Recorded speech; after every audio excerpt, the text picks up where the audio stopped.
Grandfather paradox. Imagine a scenario where time travel is possible and you have a time machine. You decide to travel back in time to meet your grandfather when he was a young man. However, things take a dramatic turn. While you're in the past, you accidentally prevent your grandfather from meeting your grandmother. This means your parents were never born, and consequently, you were never born. Here's the twist. If you were never born, how could you have traveled back in time to prevent your grandfather from meeting your grandmother? If you never existed, you couldn't have gone back in time to create this situation in the first place. This creates a logical contradiction because your actions in the past seem to negate your own existence. This is known as the grandfather paradox. It's a classic problem in discussions about time travel and causality. The paradox challenges our understanding of cause and effect, and it raises questions about the consistency of time and the possibility of altering the past. To visualize this paradox, think of it like this. If you could go back and change events in a way that prevents your own existence, you create a situation where you shouldn't have been able to make those changes. This creates a paradox where the cause, your time travel, contradicts the effect, your existence. The grandfather paradox is not just a theoretical puzzle. It has significant implications for our understanding of time travel. If such time travel were possible, it could lead to contradictions and complex issues regarding causality and the flow of time. The grandfather paradox leads to intriguing questions about the nature of time and reality. If time travel to the past could result in such paradoxes, what does this mean for the possibility of traveling back in time? One common response to the paradox involves the concept of parallel universes, or alternate timelines. According to this theory, if you were to travel back in time and alter events, you would create a new parallel timeline where the changes take place.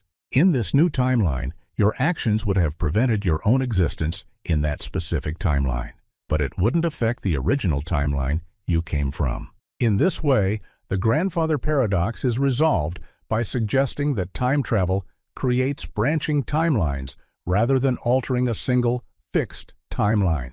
Each timeline remains consistent within its own context, avoiding contradictions by separating the changes into different realities. Another approach to addressing the paradox is the idea of time loops or closed time-like curves. This theory suggests that events in the past are part of a closed loop, meaning that any actions you take when traveling back in time are already accounted for in the timeline. Essentially, you might find that you cannot change significant events in the past because they are already integrated into the timeline. In this view, the paradox is resolved by the idea that the timeline is self-consistent. Your actions, even if they seem to contradict the possibility of your existence, are part of a larger, unchangeable loop of events that doesn't allow for contradictions. The grandfather paradox also prompts discussions about the limitations of our understanding of time and causality. It challenges our intuitive notions of cause and effect and forces us to reconsider how we think about the flow of time and the possibility of altering past events. The grandfather paradox is more than just a philosophical puzzle. It has implications for various fields, including physics, philosophy, and even popular culture. The paradox stimulates discussions about the nature of time, causality, and the feasibility of time travel. In physics, the paradox raises questions about the consistency of physical laws and the possibility of time travel. While many theories, such as Einstein's theory of relativity, allow for the theoretical possibility of time travel, they also imply constraints that could prevent paradoxes like the grandfather paradox from occurring. For example, some physicists argue that certain conditions, such as the need for infinite energy or closed time-like curves, may prevent paradoxical scenarios. Philosophically, the paradox challenges our understanding of determinism and free will. If time travel were possible, it could lead to questions about whether our actions are predetermined or whether we have the freedom to alter the course of events. The paradox forces us to grapple with the implications of altering past events and the potential consequences for our understanding of reality. In popular culture, the grandfather paradox has inspired numerous works of fiction, from novels to movies, exploring the complexities and consequences of time travel. These fictional portrayals often play with the paradox in creative ways, highlighting the challenges and potential solutions to time travel dilemmas. Looking ahead, the grandfather paradox remains a valuable thought experiment for exploring the boundaries of our understanding of time and reality. While time travel remains a theoretical concept, the paradox provides insights into the challenges and limitations that would arise if such phenomena were possible. In summary, the grandfather paradox is a compelling puzzle that prompts us to reconsider our notions of time, causality, and the nature of reality. By examining the paradox and its implications, we gain a deeper understanding of the complexities associated with time travel and the broader philosophical questions it raises. Grain of millet paradox. If a single grain of millet falls, does it make a sound? What about a handful of grains, or an entire sack? This simple yet profound question is at the heart of the grain of millet paradox, a thought experiment that challenges our understanding of perception, scale, and the nature of change. It forces us to confront a fascinating problem. How do tiny, seemingly insignificant actions combine to create something noticeable or even monumental? The grain of millet paradox originates from the ancient Greek philosopher Zeno, who was famous for posing questions that defy intuition. The paradox is deceptively simple. A single grain of millet falling to the ground seems too small to make a sound. But if we multiply this action, a handful of grains, or a sack full of them, they clearly produce a sound. So when does the transition happen? At what point does something that appears silent become audible? The paradox forces us to think about how small, incremental changes contribute to larger effects, and where we draw the line between something and nothing. To truly understand the grain of millet paradox, let's unpack its deeper implications. At first glance, the paradox seems like a question about sound and perception, but it's really about continuity and thresholds, how individual parts contribute to a whole. The grain itself represents a small, seemingly insignificant unit, and the sound it makes is so faint it's imperceptible. But when enough grains fall, they collectively create a noise that's undeniable. The paradox highlights the disconnect between individual units and the collective outcome they produce. This idea extends far beyond sound. Think about a pile of sand. If you add one grain at a time, it's hard to say when the collection of grains becomes a pile. Similarly, when you remove grains one by one, at what point does it stop being a pile? The grain of millet paradox belongs to a family of puzzles known as 𝗹𝗶𝗳𝗍 paradoxes, which explore how small, incremental changes lead to significant shifts. These paradoxes force us to confront the ambiguity of thresholds and challenge the precision of the categories we use to define the world. Philosophically, the grain of millet paradox raises questions about perception and experience. If a single grain falling doesn't make a sound we can hear, does that mean the sound doesn't exist? This touches on broader debates in epistemology, the study of knowledge, and the role of human perception in defining reality.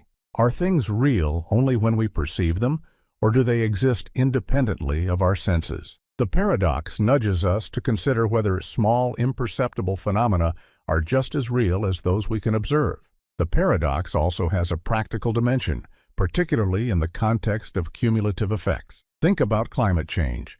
One person driving a car or using plastic might seem insignificant, but when billions of people do the same, the impact becomes undeniable. The grain of millet paradox reminds us that even the smallest actions can accumulate into something powerful. It's a call to think critically about how individual choices add up and to recognize the collective impact. It's a riddle. It's attributions. The paradox even applies to personal growth and habits. Imagine trying to learn a new skill, like playing the piano or learning a language. Practicing for a single day might not seem to make a difference, but practice consistently over weeks, months, or years, and the results are transformative. The grain of millet paradox teaches us the importance of persistence and patience, showing that small, consistent efforts can lead to profound change. But the paradox isn't just a lesson in accumulation. It's also a reminder of the limits of human perception. Our senses aren't perfect. They have thresholds, below which we fail to notice things. A single grain of millet might make a sound, but it's too faint for us to hear. This raises intriguing questions about what else we might be missing. What phenomena, too small, too slow, or too subtle, exist beyond the range of our senses, shaping the world in ways we can't perceive? In modern science, this idea has fascinating parallels. In quantum mechanics, for example, particles behave in ways that are invisible to the naked eye, but have profound effects on the physical world. In biology, the behavior of a single cell might seem inconsequential, but together, cells form tissues, organs, and entire organisms. The grain of millet paradox reminds us that the world operates on multiple scales, and what seems insignificant at one level can be transformative at another. The paradox also has ethical implications. In a world facing collective challenges like inequality, environmental degradation, and public health crises, it's easy to feel that individual actions don't matter, but the grain of millet paradox reveals the power of accumulation. One act of kindness, one vote, or one effort to reduce waste might feel small, but multiplied by millions, these actions can change the world.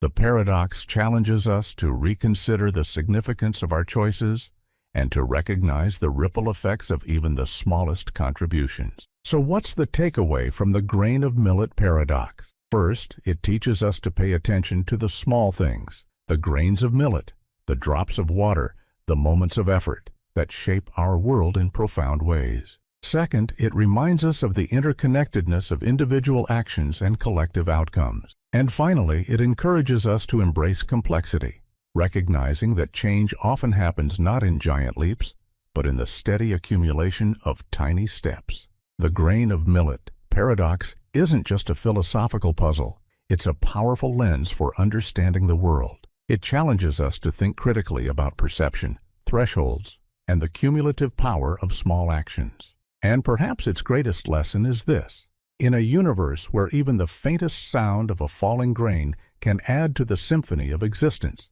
nothing is truly insignificant. Every grain matters, and so do you. 𝗹𝗶𝗳𝗲 paradox. Look up at the night sky. It's filled with stars, but there's so much darkness between them. Have you ever wondered why? If the universe is infinite and filled with stars, shouldn't the sky be blazing with light, with no room for darkness? This is 𝗹𝗶𝗳𝗲 paradox, a mystery that has puzzled scientists and philosophers for centuries. It's a question that seems simple, but leads to profound insights about the nature of the universe, its age, and its structure. The paradox is named after 𝗽𝗵𝗵𝗴𝗶, a 19th-century German astronomer who popularized the idea, though versions of it had been discussed earlier. At its core, the paradox asks this: if the universe is infinite, eternal, and uniformly filled with stars, then every line of sight should eventually land on the surface of a star. This would mean that the entire night sky should glow as brightly as the surface of the sun. But instead, we see vast stretches of darkness. Why? To understand why this is such a puzzle, imagine standing in a dense forest. No matter which direction you look, your line of sight eventually lands on a tree trunk. In an infinite universe filled with stars, the same logic should apply. Every direction should lead to the surface of a star. Yet the night sky is mostly dark. This contradiction between theory and observation is what makes 𝗹𝗶𝗳𝗲 paradox so fascinating. For centuries, scientists proposed different explanations. One idea was that dust and gas in space might block the light from distant stars, preventing it from reaching us. But this doesn't work. Over time, interstellar dust would heat up and begin to glow, filling the sky with light anyway. Another suggestion was that the stars might simply be too far away, with their light dimming as it traveled across vast distances. But in an infinite universe, the number of stars increases without limit, meaning their combined light should overcome any dimming.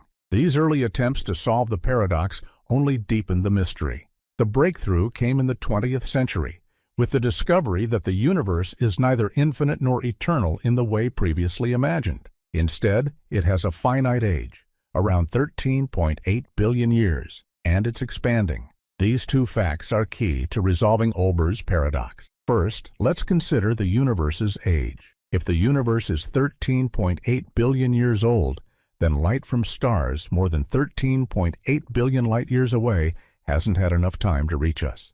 The finite age of the universe limits the number of stars we can see, creating gaps of darkness in the sky. In other words, the observable universe is not infinite. It's bounded by the speed of light and the universe's age. Second, the universe's expansion plays a crucial role. As the universe expands, the light from distant stars and galaxies is stretched into longer wavelengths, a phenomenon known as redshift.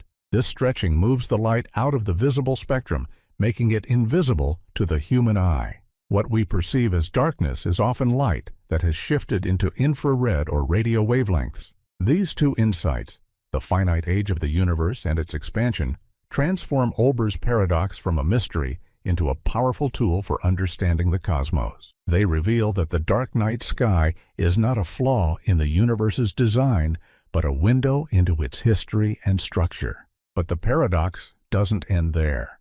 It also raises deeper philosophical and existential questions. The darkness of the night sky reminds us that the universe is vast, and much of it lies beyond our ability to perceive. It's a humbling realization, forcing us to confront the limits of human knowledge and the scale of the cosmos. Interestingly, what we do see when we look at the night sky is evidence of the universe's origins. The faint glow of the cosmic microwave background radiation, remnants of the Big Bang, fills the sky, even in its darkest parts. This background radiation is a direct result of the universe's finite age and expansion, providing a subtle but profound answer to 𝗹𝗶𝗱𝗶 paradox. It's a reminder that the darkness we see isn't empty.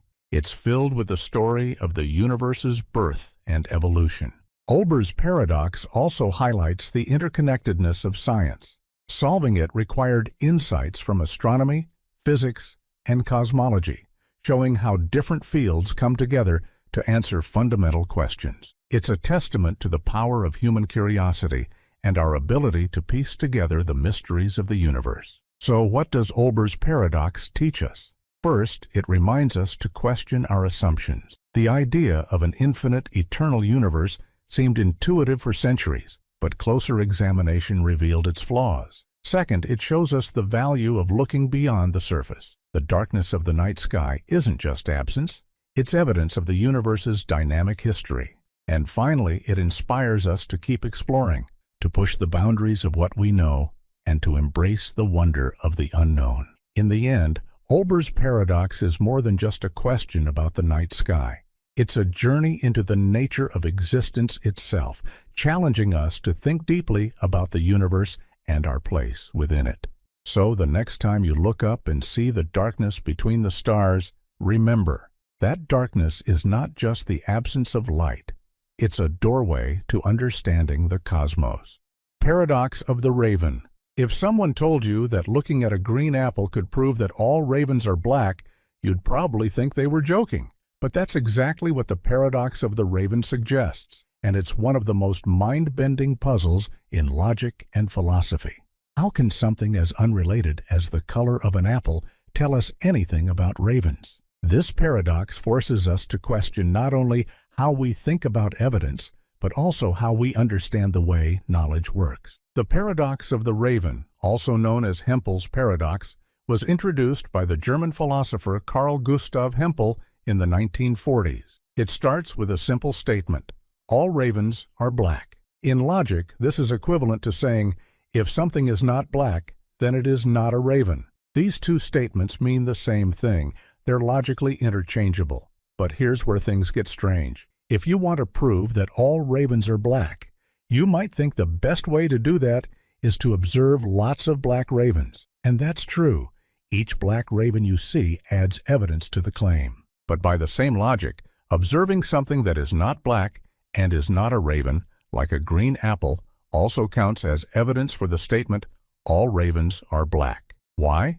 Because a green apple fits the idea that if something is not black, it's not a raven. So, according to the rules of logic, spotting a green apple provides just as much evidence for the claim as spotting a black raven. This is the paradox of the raven. It challenges our intuition by suggesting that evidence for a statement can come from observations that seem completely unrelated. At first, this idea feels absurd. How can looking at an apple tell us anything about ravens? The paradox arises because of the way logical equivalence works. If the statement, "all ravens are black," is true, then so is its contrapositive. If something is not black, then it is not a raven.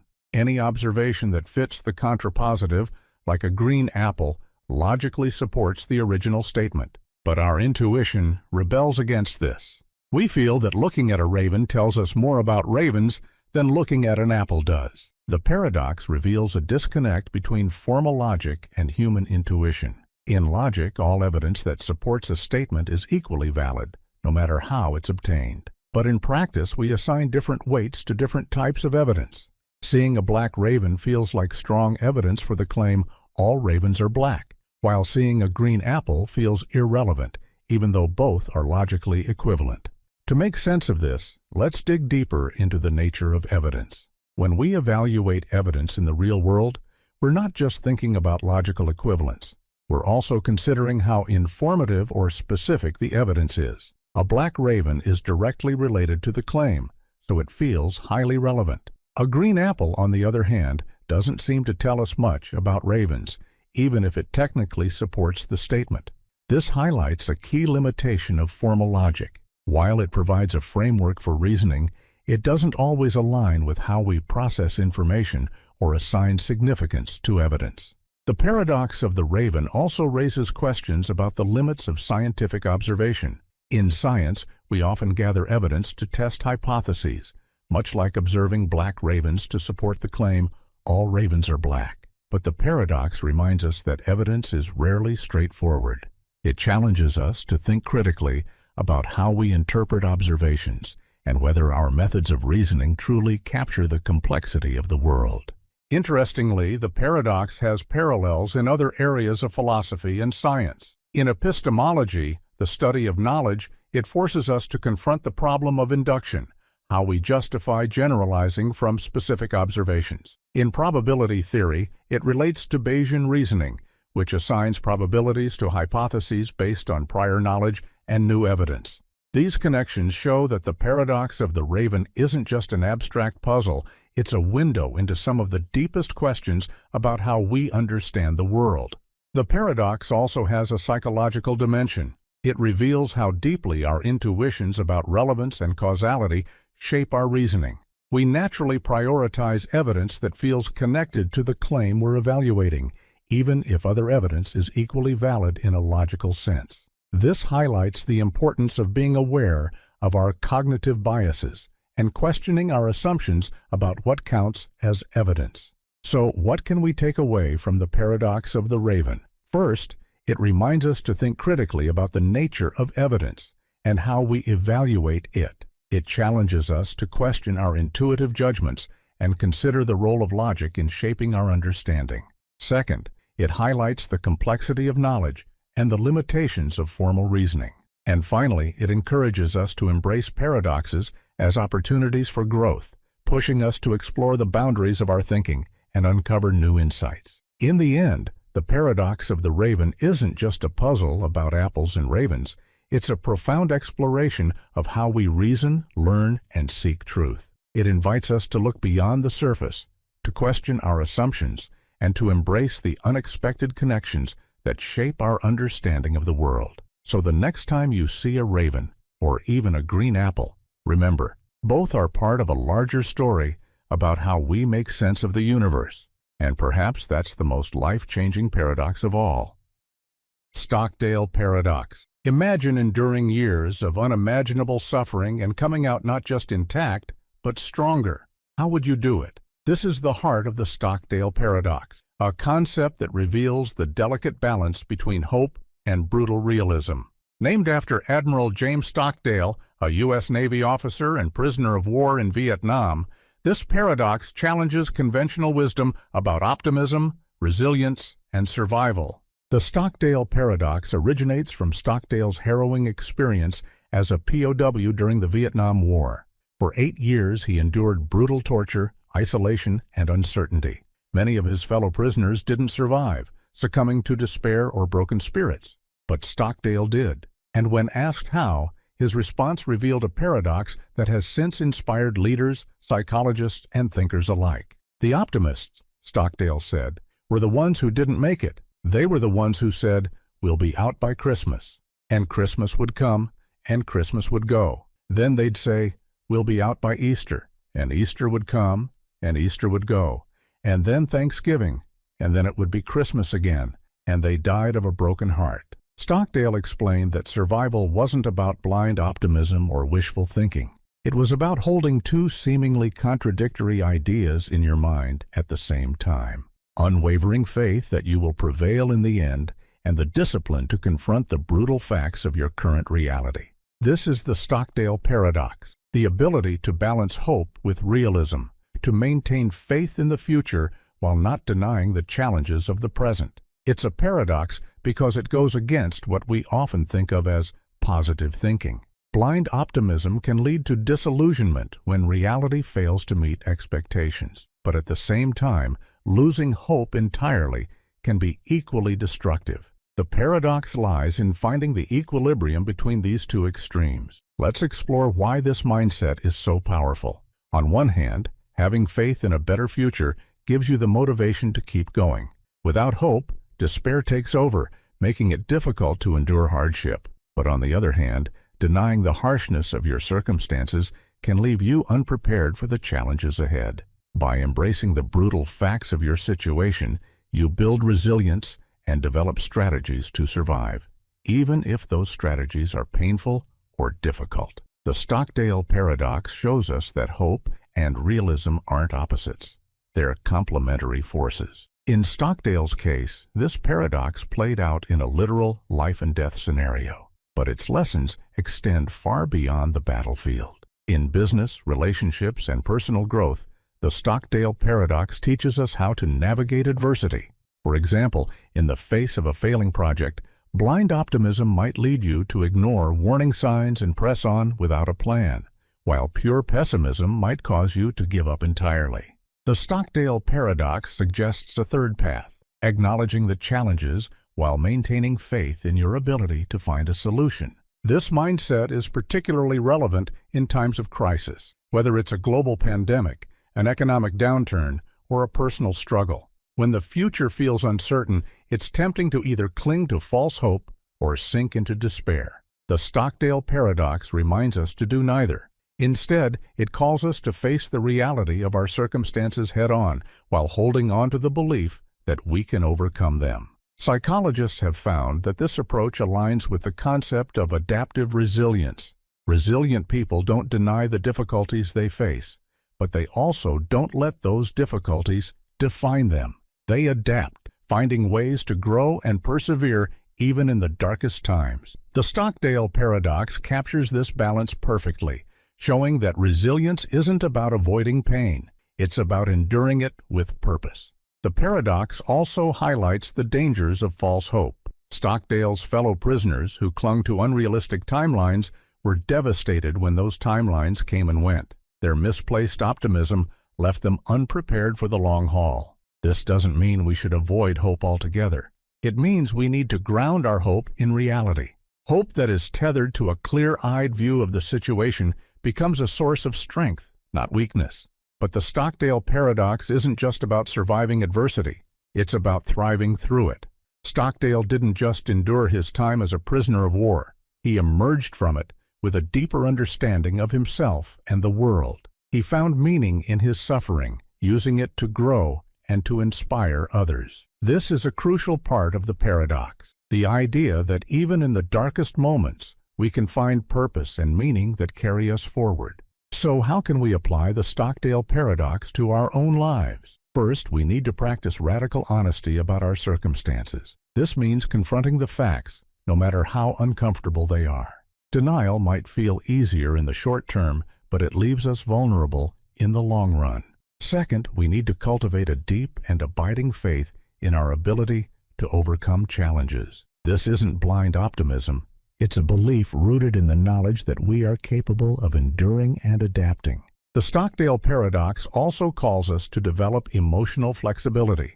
It's not about suppressing fear or despair, but about allowing those emotions to coexist with hope and determination. This balance requires self-awareness and reflection, as well as a willingness to embrace discomfort as part of the journey. In the end, the Stockdale paradox isn't just a lesson in survival. It's a blueprint for living a meaningful life. It teaches us that the human spirit is capable of incredible resilience when we balance hope with realism, faith with action, and optimism with pragmatism. It reminds us that even in the face of immense suffering, we can find strength, purpose, and growth. So the next time you face a challenge that feels overwhelming, remember the wisdom of Admiral Stockdale. Hold on to the belief that you will prevail, but never shy away from confronting the truth of your situation. Because in that delicate balance lies the power to not just survive, but to thrive. And that's the paradox's greatest lesson, that hope and honesty together are the keys to enduring life's greatest tests. Card paradox.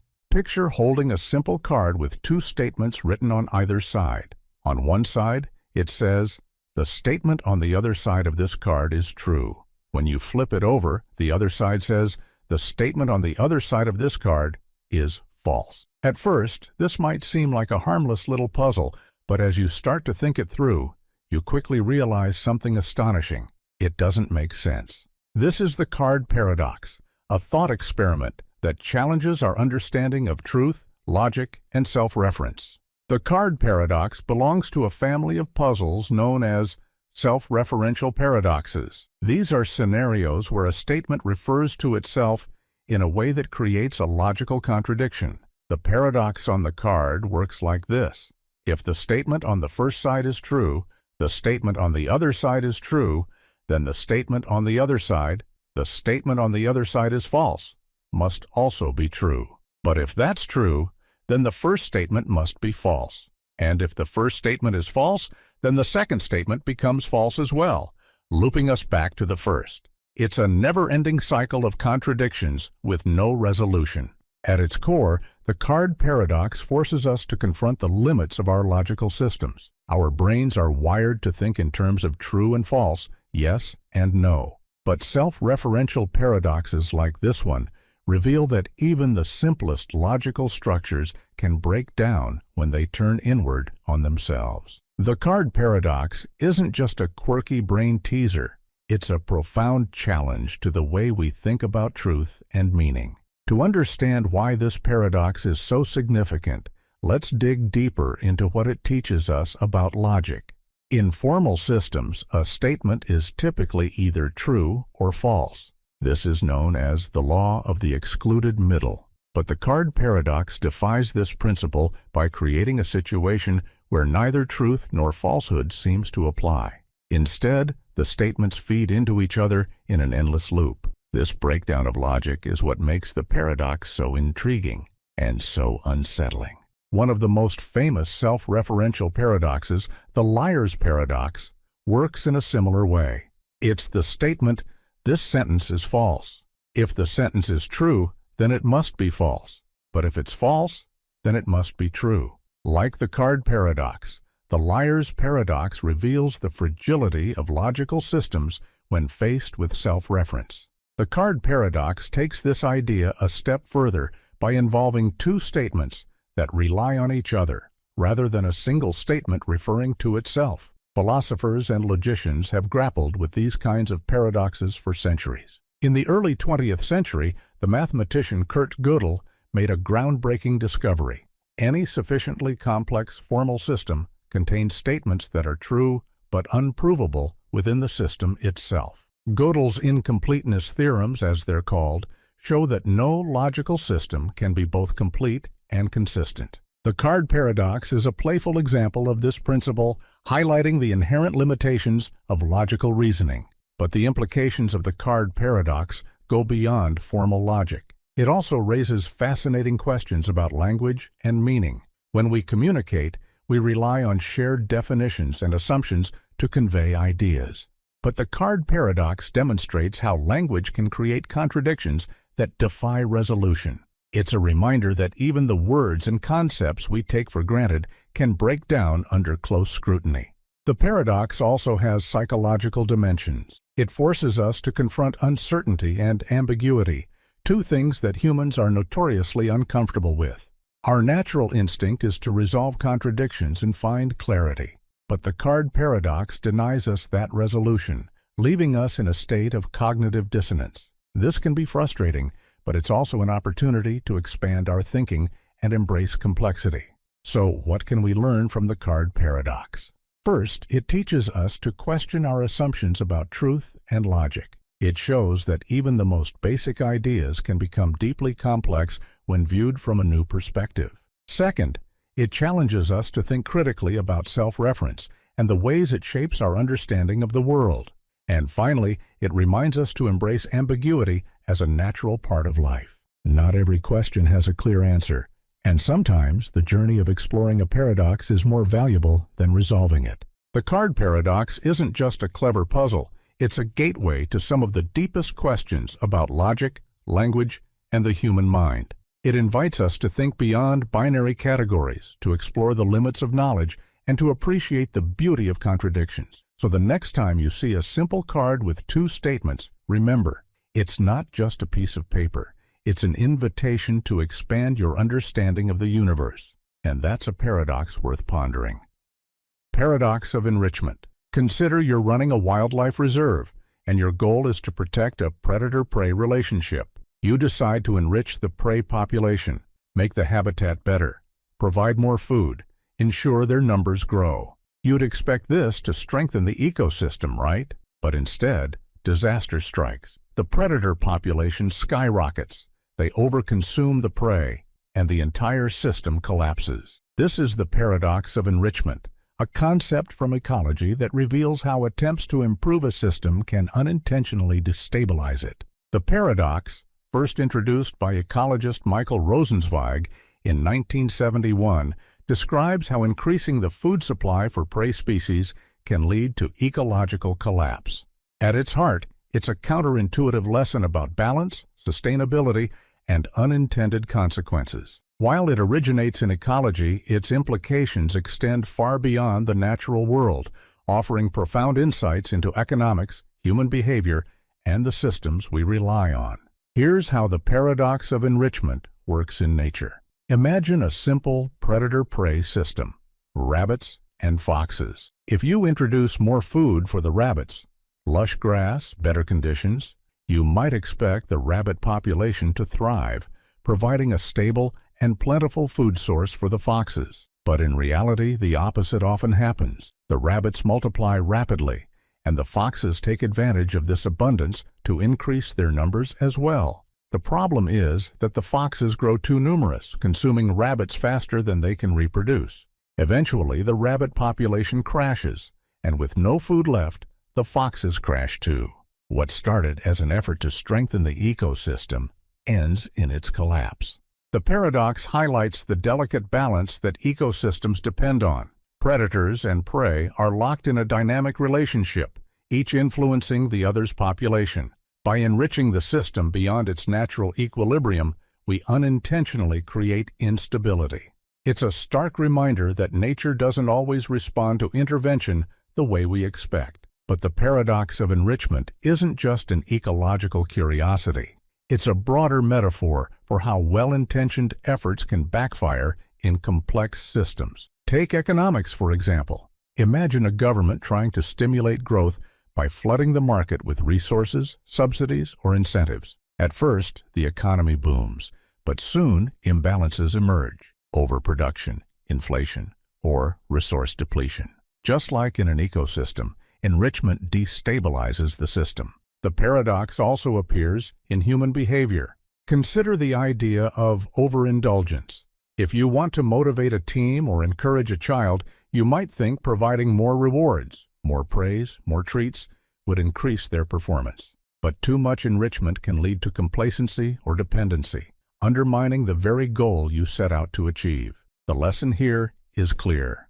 More isn't always better. Sometimes, striving for improvement without understanding the underlying system can lead to unintended harm.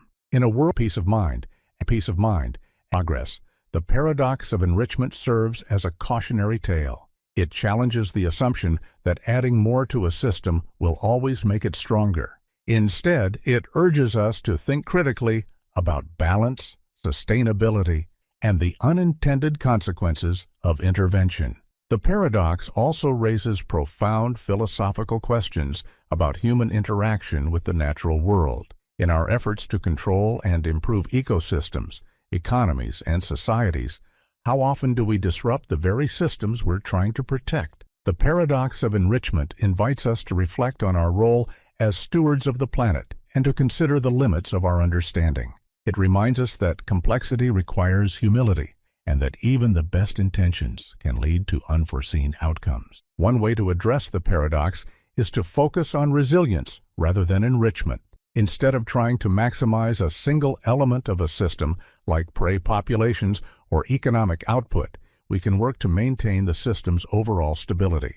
In ecology, this might mean protecting biodiversity and natural habitats, rather than artificially boosting one species. In human systems, it could mean prioritizing long-term sustainability over short-term gains. The paradox of enrichment also teaches us to embrace uncertainty.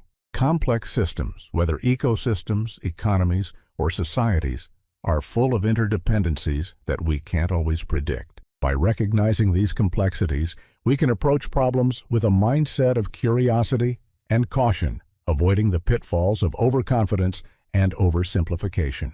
Ultimately, the paradox of enrichment isn't just about nature. It's about the interconnectedness of all systems. It shows us that even small changes can have ripple effects, and that our actions, no matter how well-meaning, can produce unintended consequences. It challenges us to think critically, act thoughtfully, and respect the delicate balances that sustain life on Earth. So the next time you're faced with a problem, whether it's ecological, economic, or personal, remember the lesson of the paradox of enrichment. Sometimes the best way to strengthen a system isn't to add more. It's to understand what makes it stable in the first place. Because in the end, true enrichment comes not from overloading a system, but from honoring its complexity and finding harmony within it. Service recovery paradox. Picture this. You go to a restaurant and your order is completely messed up. Frustrating, right? But then something unexpected happens. The staff apologizes sincerely, replaces your meal with a perfect one, offers you a free dessert, and even gives you a voucher for your next visit. Suddenly, your perception of the restaurant has skyrocketed, and you leave feeling more loyal than if the mistake had never happened. This is the service recovery paradox, a fascinating phenomenon that reveals how a failure, when handled correctly, can actually improve customer satisfaction and loyalty. The service recovery paradox challenges the traditional idea that businesses succeed by avoiding mistakes at all costs. Instead, it suggests that mistakes, when addressed with exceptional recovery efforts, can turn into opportunities to strengthen customer relationships. It's not about the mistake itself. It's about how the business responds. Let's break this down. At its core, the service recovery paradox hinges on two factors: the emotional impact of the mistake and the effectiveness of the recovery effort. When something goes wrong, customers naturally feel disappointed, frustrated, or even angry. But when a company goes above and beyond to fix the issue, it triggers a powerful emotional response. The customer feels valued, respected, and reassured. This emotional recovery can sometimes leave the customer more satisfied than if nothing had gone wrong in the first place. Here's a simple example. Imagine booking a hotel room only to find that your room isn't ready when you arrive. Annoying, right? But now picture this. The hotel staff apologizes profusely, upgrades you to a suite, offers you free room service, and ensures the rest of your stay is flawless. Suddenly, your initial frustration is replaced with gratitude, and you're likely to remember the experience as overwhelmingly positive. In this way, the failure becomes a moment to showcase the company's commitment to excellence. But here's where it gets tricky. The service recovery paradox doesn't mean that businesses should intentionally make mistakes to impress customers with their recovery efforts. That would be a dangerous gamble. First, not all customers respond positively to recovery attempts. Some may still feel frustrated or decide to take their business elsewhere. Second, Repeated mistakes, even with stellar recoveries, can erode trust over time. The paradox works best when failures are rare and recovery efforts are exceptional. The paradox also depends on the nature of the mistake and the context in which it occurs. For instance, minor, easily fixable errors, like a delayed order or a billing mistake, are more likely to lead to the service recovery paradox than major failures, like a flight cancellation during a family emergency. In the latter case, even the best recovery effort may not fully repair the emotional damage caused by the failure. So, why does the service recovery paradox work? One reason is that it taps into the psychology of expectations. When something goes wrong, customers' expectations plummet. They anticipate excuses, delays, or indifference. A thoughtful and proactive recovery effort defies these low expectations, creating a sense of surprise and delight. This emotional contrast enhances the customer's perception of the business, often leading to greater loyalty and advocacy. Another reason lies in the concept of reciprocity. When a company makes a genuine effort to fix a mistake, customers often feel a sense of obligation to respond positively. It's human nature. When someone goes out of their way to help us, we tend to appreciate it and want to reciprocate, whether through loyalty, positive reviews, or recommendations. The service recovery paradox also highlights the importance of trust. When a company successfully recovers from a mistake, it demonstrates reliability, accountability, and a willingness to put the customer first. This builds trust, which is the foundation of long-term relationships. Customers feel confident that even if something goes wrong in the future, the company will take care of them. But the paradox isn't a free pass for businesses to be careless. To leverage the power of the service recovery paradox, companies need to approach service failures strategically. First, they must listen and empathize with the customer's experience. A sincere apology is often the first step in rebuilding trust. Second, they need to act quickly and decisively to resolve the issue. Speed and efficiency signal to the customer that their concerns are a priority. Finally, businesses should go above and beyond to make amends, whether through compensation, personalized gestures, or simply exceeding expectations. The paradox also highlights the value of empowering employees to handle service recovery. Frontline staff are often the first point of contact when things go wrong, and their ability to empathize, problem solve, and act decisively can make all the difference. Training employees to respond effectively to service failures is an investment that pays off in customer satisfaction and loyalty. The service recovery paradox isn't just a strategy for businesses. It's a powerful reminder of the human capacity for resilience and growth. It shows that mistakes, while inevitable, don't have to define us. Instead, they can be opportunities to demonstrate integrity, build trust, and strengthen relationships. Whether in business or in life, how we respond to failure matters just as much, if not more, than the failure itself. In the end, the service recovery paradox is more than just a tool for customer retention. It's a profound insight into the nature of human relationships, showing that trust and loyalty are built not by avoiding mistakes, but by handling them with care, empathy, and excellence. So the next time you encounter a service failure, whether as a customer or a business, remember, every mistake is an opportunity to create something better. And that's a paradox worth embracing. Twin paradox. Time travel may sound like science fiction, but there's a paradox that brings it shockingly close to reality. The twin paradox, a thought experiment from Einstein's theory of relativity, challenges our very understanding of time, space, and how they interact. It's not just a fascinating riddle. It's a glimpse into the mind-bending world of modern physics, where time can stretch, shrink, and behave in ways that defy intuition. The twin paradox begins with a simple premise: two identical twins. One twin stays on Earth, living their everyday life, while the other boards a spacecraft that travels close to the speed of light. After completing their journey through space and returning to Earth, something extraordinary happens. The traveling twin is younger than the one who stayed behind. How is this possible? They're twins, after all. They started with the same age. Shouldn't they have experienced time in the same way? The answer lies in Einstein's theory of special relativity, which describes how time and space are interconnected. One of the key principles of relativity is that time is not absolute. Instead, it's relative to the observer's motion. This means that the faster you move, especially at speeds approaching the speed of light, the slower time passes for you compared to someone who isn't moving as fast. This phenomenon is known as time dilation, and it's at the heart of the twin paradox. For the twin aboard the spacecraft, time moves more slowly because of their incredible speed. To them, the journey might feel like only a few years have passed. But for the twin on Earth, where time moves at its usual pace, decades could have gone by.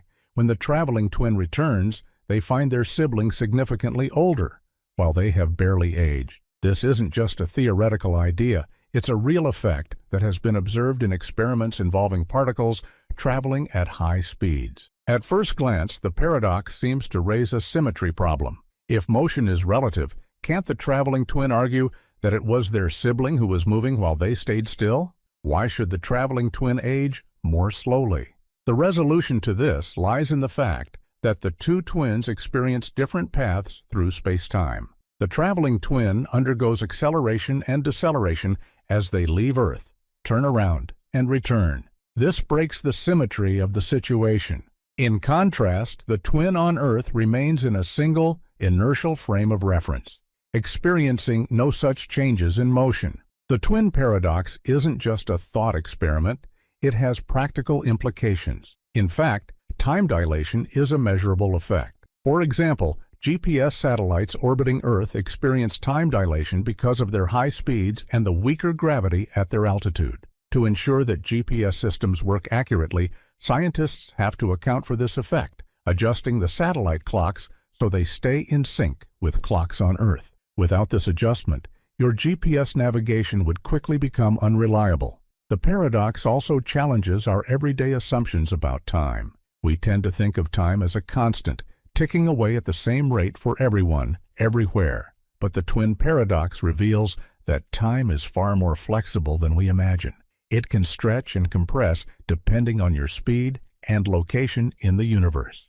This isn't just an abstract idea. It's a reality that has been confirmed by countless experiments and observations. The implications of the twin paradox extend beyond physics, touching on deep philosophical questions about time and existence. What does it mean for two people to experience time differently?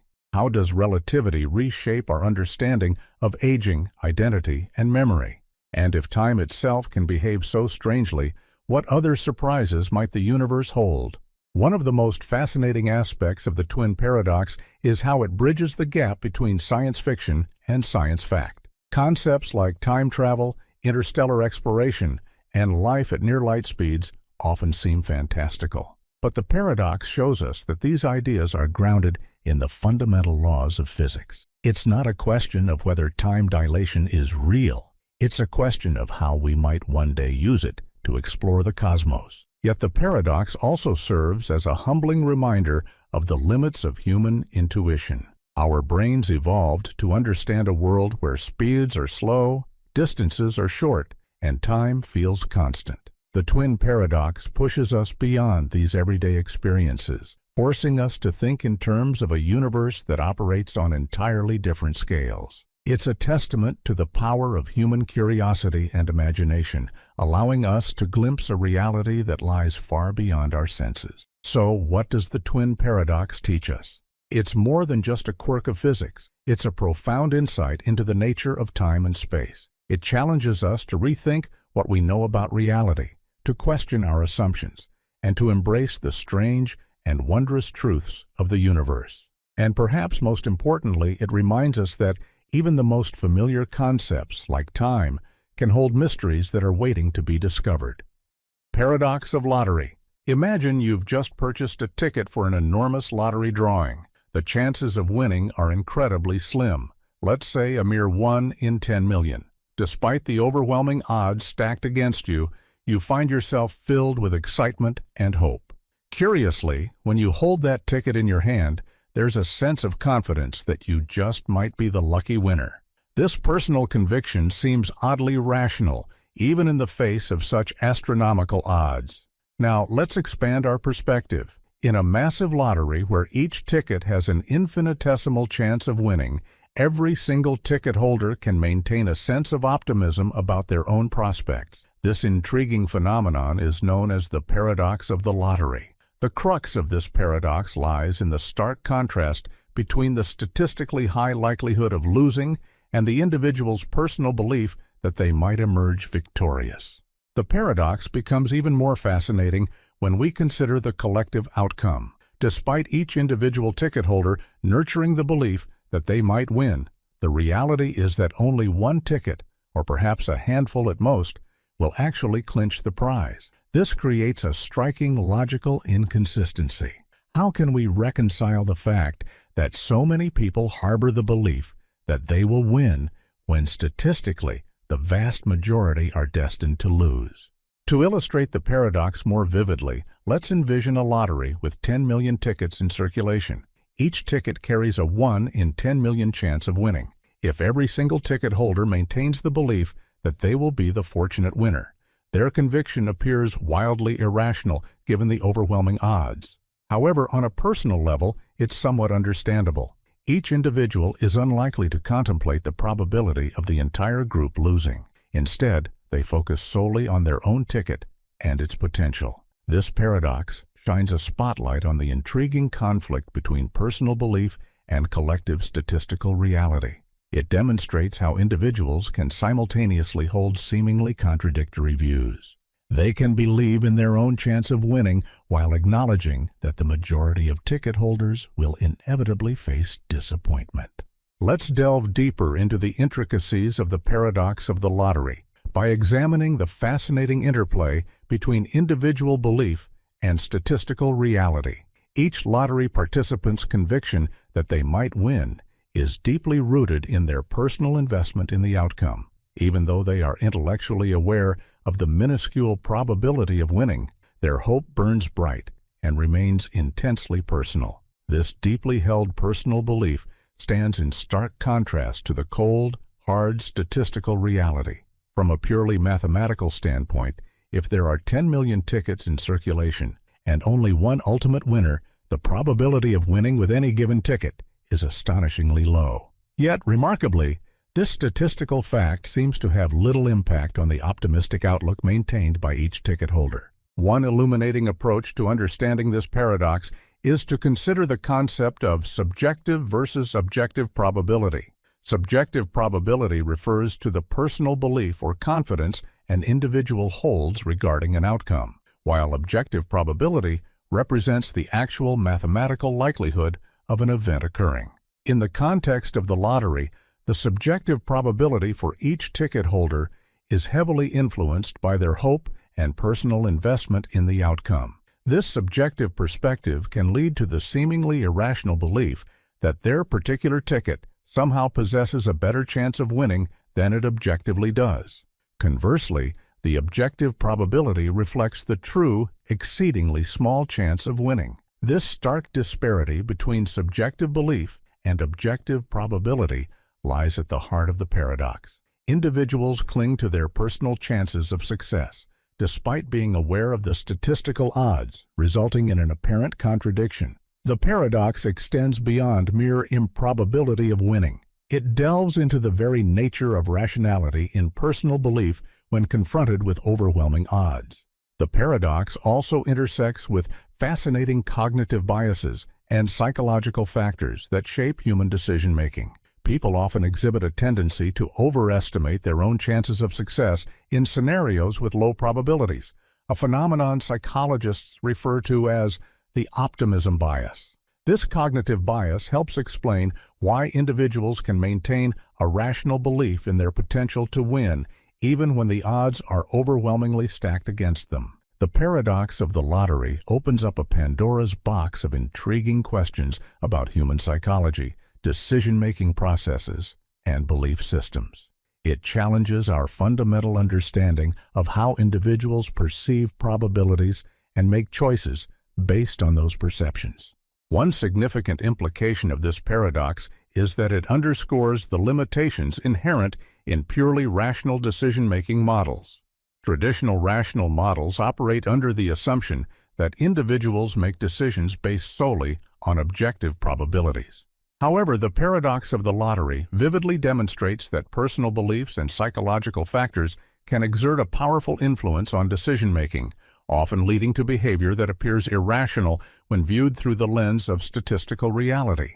This paradox also carries broader implications for our understanding of how people navigate risk and uncertainty in various aspects of life. Beyond the realm of lotteries, individuals frequently encounter situations where the probability of a desired outcome is extremely low, yet their personal belief in a positive result remains steadfast. This phenomenon can significantly influence behavior across diverse domains, including gambling, investment decisions, and even health-related choices. Another fascinating aspect of the paradox is its relevance to ongoing discussions in the fields of probability theory and decision theory. It highlights the complexity involved in aligning subjective beliefs with objective probabilities and poses a challenge to traditional models that assume purely rational decision-making processes. Ultimately, the paradox of the lottery serves as a powerful reminder of the profound influence that hope and personal belief exert in shaping human behavior. Despite the cold, hard statistical odds, individuals' beliefs and emotions play a pivotal role in their decision-making processes. By grappling with this paradox, we gain a deeper appreciation for the intricate and often surprising relationship between probability, belief, and human behavior. In conclusion, the paradox of the lottery offers a captivating exploration of the tension between personal belief and statistical reality. It challenges our conventional understanding of probability, decision-making, and human psychology, providing valuable insights into the complex ways in which we perceive and respond to uncertainty in our lives.